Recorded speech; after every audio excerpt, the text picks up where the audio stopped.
Learning more about yourself, you learn more about everything else around you. You're always in control of what you're doing and always in control of what you're not doing.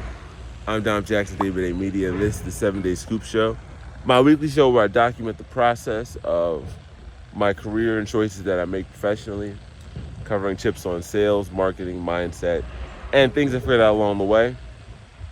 Change the intro too, because it's not exactly building David A. Media at this current point, so it just makes more sense to do this. But yeah, I'm outside on a trip for work in Springfield, Missouri. Never thought I'd be here, but a lot of great insights today that I think will help you out and help me out as well. First thing is that really just doing a lot more sales. You understand just thinking about people's mindsets differently and how different people can be communication-wise. The range of people that I talk to were either super skeptical or very much easy or very much know a lot of information, want to show me a lot of information. So something as simple as car keys, you would think it'd be a lot more of a simple median, but nah, this bad boy has a lot of different ranges. So it's cool seeing how people react to each thing. The next thing I was thinking about, I talked about it earlier before, but really just going and understanding the process of things. You know, if you're looking at any kind of sales or marketing content, they talk about what pain points someone has in the beginning, what they're struggling with, who they are before, what's the information about them.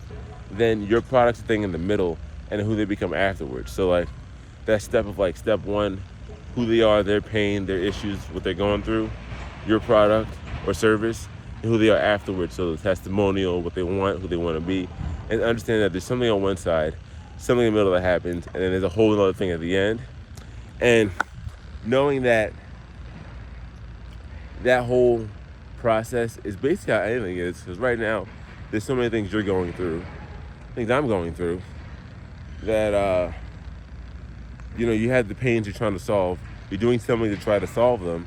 It'll be another person on the other side, and just who you want to be on the other side is a great way to think about things sales-wise. It's a good way to keep yourself mentally as you try to get your next set of goals too. Next thing was that I was talking to one of my colleagues while we were running the business, and I just realized the confidence level between what I was talking about business-wise to when I was talking about something more me-wise, and how much I shifted. I couldn't even look at him in the eyes the same way when I was talking about something that was me, even though it was my truth, something I actually lived. And I was like, oh, well, it's good to find the points of insecurity that live inside me, that I feel comfortable talking about this or something like that. And it wasn't anything big either, it was just a general thing about myself, but it was I felt the shift of my internal state of where I felt comfortable doing stuff, which is good. This whole thing is about growing and doing new shit and doing stuff for construction people in the background, apparently. But, another thing that I'm working on too that I think will help you out a lot is really breaking things down, using the 7-question framework to figure out what things to focus on. Because I'm really only doing 3 things. With direct marketing, it's just you stand where you are, you pitch them, and then you sell them. And that's only 3 steps. There's a lot of things go into that step: the tonality, the body language, how fast you greet them, the interactions. One thing that I learned this week, which is the ping-pongness of saying hi to someone, waiting for them to say hi back, and then telling them what you're doing, as opposed to being hey, they're doing this, and attacking them at one time. Because I saw the difference between how that worked, and my colleagues showed me how to get that done. So it's a lot of little things I'm learning, and a lot of little things about human nature, just how people move, talk, tones. It's really interesting to see how different certain cities are. This being the 3rd city that I've been doing this in. And even I think about when I was in San Diego, the people I was doing stuff with there, and different dialects and cultures, as I get it more, find better ways to articulate it, I'll have more perspective on how to say things. But I definitely do enjoy that aspect of things, of just knowing hey, new people, new just cities and energies and way people react, and the adjustment of how things are with adapting and getting your goal done in a new spot. I've gotten a lot better sales-wise this week.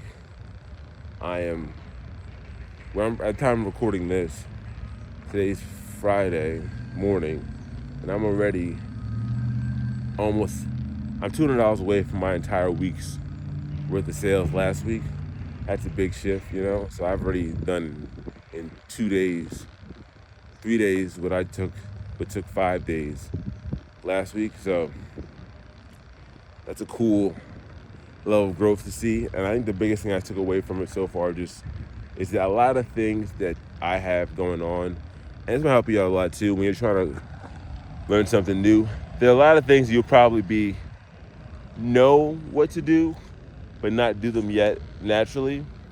And that speed difference between thinking about something and just doing it naturally is the entire game. So making sure you're just constantly rinsing, repeating, and practicing. And understand that the reason the process takes so long is because you gotta learn what to do. You gotta learn what to do. Then you gotta have it in your head to actually do it. Then you have to have it in your more or less body to do it on its own without even having to try to do it again. So, at least with sales things being more of a kinesthetic kind of job, seeing how much faster I'm doing things. Because there were things that I knew just between talking to someone and they asked a question. I answered it, but I didn't give them something else to do afterwards or put another command in there afterwards so that they would end up shifting their thought process more to the direction I needed to go. I'm I could do that faster. But now I'm doing a lot of things faster and not thinking about them as much. So it's good, upgrading the pace, still going hard. Another thing I did well was really take a lot more time on enunciating my words so every single thing that I said comes out a lot clearer, and emphasizing a lot more on the pausing. Just thinking about it now, I'm talking a lot clearer now. So, as I make my list, I guess, of my stew, my recipe of things that work in this scenario, and the mindset tips I find along the way, I'll definitely drop them here for you. Extra insert today vlog. I actually filmed this one today. Cool view of the skyline too. Pretty dope city here. Basically had this moment when I was wondering all the decisions I made this year alone, even what I've made so far, and this is good perspective for anybody. Just kind of going through and thinking about every choice I made, what was the right choices, what was the wrong choices, and just thinking about all the different versions of me that could have existed through the other choices, and being oh man, is this one actually is this one the right one, or is that one the right one, or the current one the right one? And I know as people, we always go through our points. We're just trying to see what things are the ones that we should have done, I guess, options-wise. You never know. You just kind of make a choice and go with one. And, I was just thinking about what if I did this one, or I stayed this one, or I just stuck with day by day, or I just did this one, or I didn't go here, or I didn't go to St. Louis now, And I think the moral of the story of the whole thing is that God is just you never know. And there's so many options and mutations of what else you could have done based on the choices that you've made. And the one that's winning is the one that's still here. That's the philosophy I came up with. So I think it's a good way to reframe